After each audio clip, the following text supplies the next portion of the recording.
These are the times and we're the people. If not now, when? If not you, who?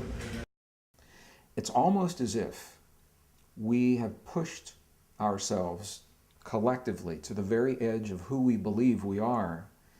And now, to survive what we've created, we must come full circle and complete the spiritual revolution and evolution from within to meet the challenge that we create in our outer world. We've tipped. The crises are mounting faster and faster, and so are the connections. This group of leaders connecting at the time when the whole planetary system has to connect at a higher order is an evolutionary event. There's a field that is developed that is not encumbered by distance or time or space. And so as we come together initially with our intention and all agree on it and come into alignment with that, then it will affect all of our works individually, but then our individual works will create a kind of a collective synergy that will take us to places that we can't imagine right now because it's beyond the imaginal realm. It is really the next stage of evolution. We need to be able to express this simply to many groups, and I think that's one of the great synergies here, because we all have different constituencies. We can learn from one another how to reach them in a better way through really an open kind of communication.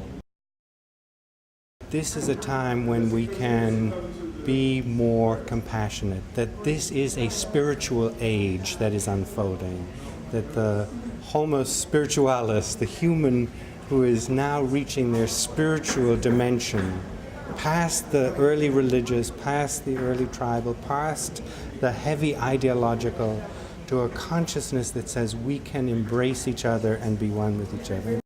If we don't change our ways in the next 50 years, we'll have like 200 million environmental refugees. That alone bespeaks immeasurable human suffering. So enough people, there's a critical mass of people who realize that the probability vector is unsustainable and dangerous to the survival of the human race. So we're now moving into the possibility vector, where we're going deep into our hearts, deep into our souls, deep into our conviction, deep into our dedication, our devotion, and taking life more seriously, trying to live more meaningful lives, whatever that means for any of us.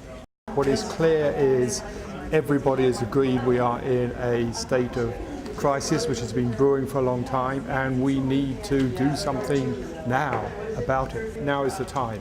Now is the call. We have a power as a group and a huge network, a huge sphere of influence that we can use to good effect.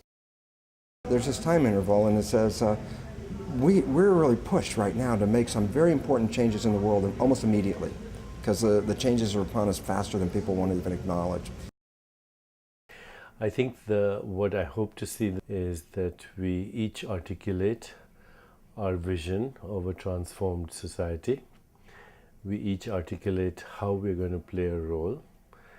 Then we take that collective data, put out that collective dream, put out our collective intent and our commitment to participation, and then recruit the resources and energies and the consciousness of all in the world who are on that frequency, and we do it through the help of media.